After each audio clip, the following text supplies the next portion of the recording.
Hello दोस्तों, आप सभी का स्वागत करता हूं आपके अपने चैनल विवेकानंद स्टॉक्स पर दिल से। अगर आप चैनल में नए हैं तो चैनल को सब्सक्राइब कर लो, साथ में बेल को दबाना ना भूलना ताकि आप हमारे सभी के सभी नोटिफिकेशन रिसीव कर पाओ।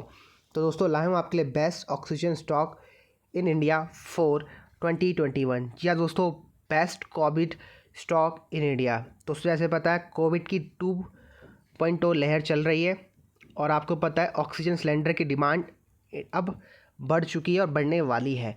और डेफिनेटली दोस्तों, जिस स्टॉक की मैं बात कर रहा हूँ वो बेस्ट ऑक्सीजन कैटेगरी में फॉल होता है इंडिया में। ठीक है, अच्छे खासे सिलेंडर बनाता है ऑक्सीजन के और काफ़ी अच्छा जाना माना नाम है इस स्टॉक का। राइट, तो डेफिनेटली स्टॉक का बड़ा आप रख सकते हो। जिस स्टॉक की मैं बात कर रहा हूँ आज वो खासकर इसी वजह से ऑलमोस्ट आपका 19% के आसपास अपर सर्किट में क्लोज हुआ है। तो देख लेते हैं कि आपने क्या स्टॉक को होल्ड किया है। बहुत लोगों ने मेरे ख्याल से होल्ड किया होगा, क्योंकि मुझे पता है रिटेल उन्हीं स्टॉक्स को बाय करता है जिनमें लगातार अपर सर्किट चलते हैं। ठीक है, तो अगर आपने बाय किया तो डेफिनेटली मैं शेयर करूंगा स्टॉक का चार्ट पैटर्न कि भाई अगर आपने बाय कर लिया तो कब स्टॉक में आपको बाय स्टॉप लॉस लगाना है, एंट्री क्या है एंड आपका टारगेट क्या होना चाहिए। तो देरी ना करते हुए स्टार्ट करता हूँ, लेके चलता हूँ स्टॉक के नाम की तरफ और दिखाऊंगा स्टॉक के बारे में थोड़ा और कि स्टॉक लॉन्ग टर्म पोर्टफोलियो में ऐड करने लायक है या नहीं है। ठीक है, तो दोस्तों जिस स्टॉक की मैं बात कर रहा हूँ स्टॉक का नाम EKC है, एवरेस्ट कांटो सिलेंडर लिमिटेड। जहाँ दोस्तों एक सिलेंडर बनाती है कंपनी और खासकर ये ऑक्सीजन के सिलेंडर बनाती है। और जैसे आपको पता है ड्यू टू कोविड बहुत लोगों को इसकी ज़रूरत पड़ने वाली है और मुझे लगता है हॉस्पिटल को तो ज़रूरत पड़ेगी, साथ में लोग इसको पर्सनल केयर के लिए घर में भी रिजर्व करके रखने वाले हैं। तो डेफिनेटली दोस्तों इस वजह से स्टॉक की जो डिमांड है काफ़ी बढ़ने वाली है और स्टॉक में इस बात का डिस्काउंट किया जा रहा है और लगातार स्टॉक में अच्छी खासी बाइंग देखी जा रही है कुछ दिनों से। और स्टॉक ने साथ में एक अच्छा खासा मल्टी ईयर ब्रेकआउट भी दिया है, जो अभी आपको चार्ट के माध्यम से एक्सप्लेन करने का प्रयास करूंगा। तो आप देख सकते हो स्टॉक ऑलमोस्ट आपका 20% सर्किट में क्लोज हुआ है। राइट, और एक अच्छी खासी वॉल्यूम के साथ स्टॉक लगातार ऊपर जा रहा है। अगर न्यूज़ की बात करता हूँ, जैसे मैंने आपको बतलाया न्यूज़ स्टॉक में दोस्तों न्यूज़ वही है जो मैंने आपको अभी बतलाई थी। मैं आपको न्यूज़ भी दिखा देता हूँ। मैंने NDTV का आर्टिकल खोल रखा है, जैसे आपको लिखा होगा आपको देखने को मिल सकता है ऑक्सीजन मेकर्स, एक second, oxygen makers rally on high demand on COVID-19 infection surge. ठीक है, तो दोस्तों इस स्टॉक में पर्टिकुलर काफ़ी हाई डिमांड की वजह से आपको एक अपर सर्किट देखने को मिला है। तो डेफिनेटली दोस्तों स्टॉक को आप राडार में रख सकते हो और मुझे लगता है ये जो रैली है आपकी कंटिन्यू रह सकती है। ठीक है, तो ये दोस्तों आप बोल सकते हो जिस स्टॉक की मैं बात कर रहा हूँ ये बेस्ट स्टॉक होगा जो ऑक्सीजन सिलेंडर प्रोवाइड करवाती है। ठीक है भाई, तो इस स्टॉक को आप डेफिनेटली राडार में रख सकते हो। अब लेके चलता हूँ दोस्तों सीधा आपको चार्ट की तरफ कि चार्ट हमें क्या बोलने का प्रयास कर रहा है कि हमें स्टॉक को CMP करंट मार्केट प्राइस से बाय करना चाहिए या नहीं करना चाहिए। तो लेके चलता हूँ चार्ट की तरफ। शेयर करने से पहले आज का काम आपको दिखाया था स्टॉक के बारे में। NSE में आपको पता है डेटा है आपका, और दोस्तों देख सकते हो ऑलमोस्ट आपकी 76 लाख क्वान्टिटी ट्रेड हुई है। 76 लाख क्वान्टिटी, उसमें से 20 लाख क्वान्टिटी लोग घर लेके गए। और उसमें से अगर हम निकाल के आते हैं इसका नंबर रेशो निकालते हैं तो 38% की डिलीवरी निकल के आती है, जो बहुत कम है। तो मेरे हिसाब से दोस्तों आपको स्टॉक को तो नज़र में रखना चाहिए, लेकिन जो CNC ऑर्डर में लोग घर लेके गए माल वो काफ़ी कम है। ठीक है, लगातार कम होते जा रहा है। तो डेफिनेटली एक चिंता का विषय हो सकता है। अब शायद हो सकता है कि 1 या 2 दिन के अंदर या 4-5 दिनों के अंदर माल चेपा जाएगा रिटेल को। तो डेफिनेटली भैया एक बार अगर आपको प्रॉफिट बुकिंग करनी है तो आप कर सकते हो। प्रॉफिट बुकिंग क्यों करना चाहिए मैं आपको चार्ट में लेकर चलता हूँ सीधा, आप देख लो खुद ही। देख सकते हो मैंने EKC का चार्ट खोला हुआ है और जैसे आपको पता है दोस्तों ये एक अच्छा खासा पैटर्न बना रहा है जिसको बोलते हैं कप एंड हैंडल पैटर्न, या आप इसको U पैटर्न भी बोल सकते हो। बेसिकली मैं इसको U पैटर्न बोलता हूँ। एक मल्टी ईयर ब्रेकआउट दिया है 2018 के आसपास, स्टॉक ने एक हाई बनाया था जो एक रजिस्ट्रेशन की तरह काम कर रहा था और आज की डेट में स्टॉक ने मतलब कुछ लास्ट डेज में इसको ब्रेकआउट दिया है इसके ऊपर और इसको सपोर्ट लेके दोबारा से ऊपर जाने का प्रयास कर रहा है। तो डेफिनेटली दोस्तों एक अच्छा खासा U पैटर्न का फॉर्मेशन हुआ है। तो जब भी ये U पैटर्न का फॉर्मेशन होता है एक अच्छा खासा स्टॉक में बाइंग देखने को मिलती है और जो देखने को मिल रही है। तो दोस्तों आप लॉन्ग टर्म के लिए स्टॉक को तो राडार में रख सकते हो, लेकिन दोस्तों आप प्लीज़ एक बार स्टॉप लॉस मेंटेन कर लेना, क्योंकि अगर स्टॉक नीचे गिरता है तो डेफिनेटली आपको एक बार दोबारा से स्टॉक से एग्जिट मार लेना चाहिए। ठीक है, क्योंकि ऑलरेडी स्टॉक काफ़ी ऊपर जा चुका है एक रजिस्टेंस लेवल से। मतलब जो 76 रुपये का जो प्राइस था स्टॉक का वो काफ़ी अच्छा था और बेस्ट एंट्री था स्टॉक को बाय करने का। और अभी जिस प्राइस में चल रहा है 92 काफ़ी हाई हो चुका है। अगर फ्यूचर में आपको कभी ये स्टॉक, ठीक है, रडार में रखो, क्योंकि कंपनी के जो प्रॉफिट है लगातार बढ़ने वाले हैं। और जैसे आपको पता है दिसंबर क्वार्टर में कंपनी की सेल्स काफ़ी अच्छी आई है और कंपनी के जो प्रॉफिट है काफ़ी बढ़ चुके हैं।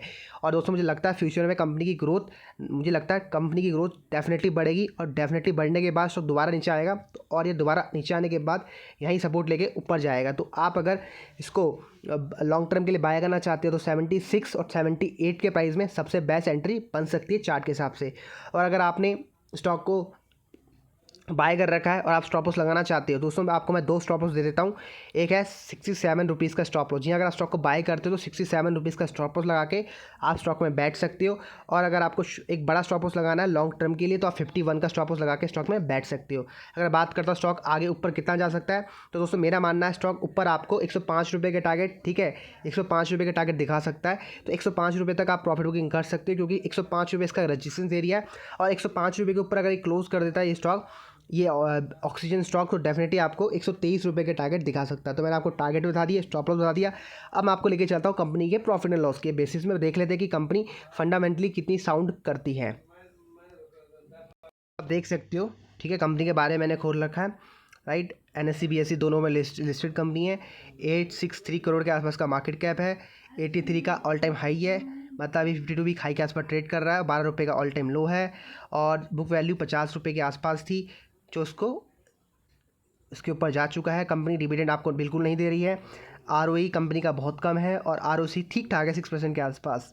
अगर बात करते हैं कंपनी में और क्या बढ़िया, दोस्तों कंपनी ने अपना डेट रिड्यूस किया है और कंपनी लगातार आपको प्रॉफिट दे रही है, लेकिन आपको डिविडेंड नहीं दे रही है। इसका मतलब वो कंपनी प्रॉफिट को ग्रोथ में इन्वेस्ट कर रही है। कंपनी ने कुछ सालों में पूरा ग्रोथ दी थी, पुअर सेल्स ग्रोथ दी थी, इसी वजह स्टॉक आपका इतना नीचे आया था और 8 रुपये का लो लगा के दोबारा ऊपर जाने का प्रयास कर रहा है। और स्टॉक का जो ऑल टाइम हाई है 400 रुपये का हाई है। 400 रुपये तक का स्टॉक ने हाई लगाया था, 400 रुपये से गिरकर आपका ऑलमोस्ट 8 रुपये सपोर्ट लेके ऊपर जा रहा है। और 8 वाली चीज़ आज की डेट में आपकी ऑलमोस्ट 80 रुपये और 90 रुपये की हो चुकी है, ठीक है। अगर बात करते हैं कंपनी में और क्या बढ़िया है, तो सब क्वार्टरली रिजल्ट्स मैंने खोल रखे हैं। आप देख सकते हो दिसंबर की जो सेल्स थी 247 करोड़ के आसपास की सेल्स थी। और जो अगर नेट ऑपरेटिंग प्रॉफिट की बात करता हूँ तो 49 करोड़ के आसपास का प्रॉफिट था और 47 करोड़ के आसपास का सितंबर क्वार्टर में प्रॉफिट था। कंपनी का प्रॉफिट दोस्तों आप देख सकते हो लगातार कुछ क्वार्टर्स में लगातार एक साल में बढ़ रहा है ऑपरेटिंग प्रॉफिट। अगर बात करते हैं नेट प्रॉफिट की, दोस्तों आप देख सकते हो कंपनी के जो प्रॉफिट है लगातार बढ़ रहे हैं। और सितंबर में तो 29 करोड़ के आसपास का प्रॉफिट था और दिसंबर में 50 करोड़ के आसपास का प्रॉफिट देखने को मिला है, जो ऑलमोस्ट डबल था।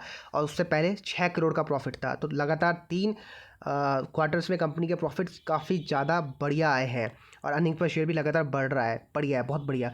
अगर बात करते हैं ईयरली बेसिस में कैसा काम कर रही है कंपनी, तो आप देख सकते हो पास्ट में कंपनी की जो सेल्स थी ठीक थी, बीच में थोड़ा डाउनग्रेड आया, मतलब थोड़ा नीचे गिरी, उसके बाद दोबारा से दोस्तों आप देख सकते हो FY 19 और 20 और 21 में बहुत अच्छी सेल्स देखने को मिल रही है। कंपनी के जो एक्सपेंस है थोड़े से ज़्यादा है, लेकिन कोई बात नहीं। अगर बात करते हैं ऑपरेटिंग प्रॉफिट की, दोस्तों देख सकते हो कंपनी का ऑपरेटिंग प्रॉफिट लगातार बढ़ रहे हैं। अगर बात करते हैं नेट प्रॉफिट की, तो आप देख सकते हो लगातार 3 क्वार्टर्स में कंपनी ने अच्छा खासा प्रॉफिट दिया है। पहले 59 करोड़ के आसपास, फिर 3 करोड़ के आसपास और अब 86 करोड़ के आसपास का प्रॉफिट दिखाया है। इसका मतलब जो करंट TTM है कंपनी का काफ़ी बेहतरीन गया है। और अंदाज़ा तो दोस्तों ये है कि अगला क्वार्टर भी कंपनी अच्छा कर सकती है, क्योंकि लास्ट क्वार्टर में कंपनी ने अच्छा काम दिखाया, अच्छे प्रॉफिट दिखाए हैं। और जैसे आपको पता है ड्यू टू कोविड, जो कोविड 2.0 है, डेफिनेटली इसमें आपका जो ऑक्सीजन सिलेंडर है उसकी डिमांड बढ़ने वाली है। तो ये स्टॉक अभी भी आप बोल सकते हैं न्यूज़ में रह सकता है और आने वाले वक्त में, मतलब आप बोल सकते हो कि 2021 तक, अक्टूबर 2021 तक ये स्टॉक मुझे लगता है अच्छा काम कर सकता है। तो मेरा जो अंदाज़ा है स्टॉक 125 रुपये तक जा सकता है। उससे ऊपर जाने के लिए स्टॉक को काफ़ी अच्छे प्रॉफिट दिखाने पड़ेंगे बुक्स में, ठीक है, और जो मुझे नहीं लगता कि कंपनी दिखा पाएगी, ठीक है। तो डेफिनेटली 125 तक तो स्टॉक मुझे ट्रैवल होते हुए दिख रहा है यहाँ से। लेकिन हाँ, अगर स्टॉक आपको 76 रुपये के आसपास सपोर्ट लेता है दोबारा से, तो आप स्टॉक को बाय कर सकते हो, क्योंकि जितना स्टॉक ने ट्रैवल किया है डेफिनेटली एक बार दोबारा नीचे गिर सकता है और 76 रुपये के आसपास सपोर्ट लेकर ऊपर जाने का प्रयास करेगा, ठीक है। अगर बात करते हैं रिजर्व की, दोस्तों कंपनी का जो रिजर्व है लगातार बढ़ रहा है और कंपनी अपना डेट कम कर रही है, बहुत बढ़िया बात है, बहुत बढ़िया है। अगर बात करते हैं हम कंपनी का कैश फ्लो, तो कंपनी के पास अच्छा खासा कैश फ्लो है 7 के आसपास, तो बढ़िया है। अगर बात करते हैं शेयर होल्डिंग पैटर्न की, तो कंपनी का शेयर होल्डिंग पैटर्न कैसा है एक बार हम वो देख लेते हैं। कंपनी के प्रमोटर्स ने अपनी जो होल्डिंग है थोड़ी सी बढ़ाई है। पहले 66.51 के आसपास होल्डिंग थी और आज की डेट में 67.39% के आसपास होल्डिंग हो चुकी है। DII और FII का 1 रुपये का इन्वेस्टमेंट नहीं है। इसका मतलब ये स्टॉक वैल्यू इन्वेस्टिंग के लिए नहीं है। अच्छा, क्योंकि FII DI के लिए का पैसा नहीं लगा तो नहीं है, मतलब ठीक है ना। अगर बात करते हैं पब्लिक, तो पब्लिक 32% के आसपास है। दोस्तों सिर्फ 2 लोगों का पार्टिसिपेशन है, प्रमोटर्स और पब्लिक का, जो मुझे इतना कॉन्फिडेंट नहीं दे रहा कि स्टॉक को मैं लॉन्ग टर्म के लिए होल्ड करूँ अभी करंट मार्केट प्राइस में। अगर स्टॉक मुझे 50 रुपये के लेवल से मिलता या किसी स्ट्रैटेजी के बेसिस में आपको साथ शेयर करता तो डेफिनेटली स्टॉक को मैं होल्ड करता। ठीक है, वो स्ट्रैटेजी दोस्तों ये थी, जैसे मैंने आपको बताया यू पैटर्न का ब्रेकआउट हुआ था तो 76 के आसपास स्टॉक मुझे काफ़ी पसंद आ रहा था। 76 के आसपास आप स्टॉक को आंखें बंद करके बाय कर सकते थे 105 रुपये के टारगेट के लिए और 123 रुपये के टारगेट के लिए। अगर आप सोच रहे हो कि इस स्टॉक को मैं अभी बाय कर लूँ, ठीक है, करंट मार्केट प्राइस में, तो मैं आपसे बोलूँगा गलती मत करना। ठीक है, 93 बहुत ज़्यादा प्राइस हो चुका है। अगर 93 में बाय करोगे तो स्टॉप लॉस आपको लगाना पड़ेगा जो आज का डे लो था। ठीक है, मतलब आपको ऑलमोस्ट 20% का स्टॉप लॉस लगाना पड़ेगा और वेट करोगे 40% के टारगेट के लिए, जो मुझे नहीं लगता कि स्टॉक आपका 93 से ऑलमोस्ट 150 रुपये हो सकता है। मुझे तो नहीं लगता भाई। ठीक है, मुझे लगता है 125 रुपये जाएगा। तो भाई ये गलती मत करना। बहुत सारे लोग कह रहे हैं कि ये बेस्ट स्टॉक ऑफ ऑक्सीजन है। मैं एग्री कर रहा हूँ, ये है, लेकिन दोस्तों हमें एक बेस्ट एंट्री का भी वेट करना होता है। तो मेरे हिसाब से अगर आप वेट कर सकते हो स्टॉक में तो डेफिनेटली आप 76 रुपये के प्राइस में स्टॉक को बाय करना, उससे पहले बाय मत करना। यही मेरी इसमें एडवाइस रहेगी।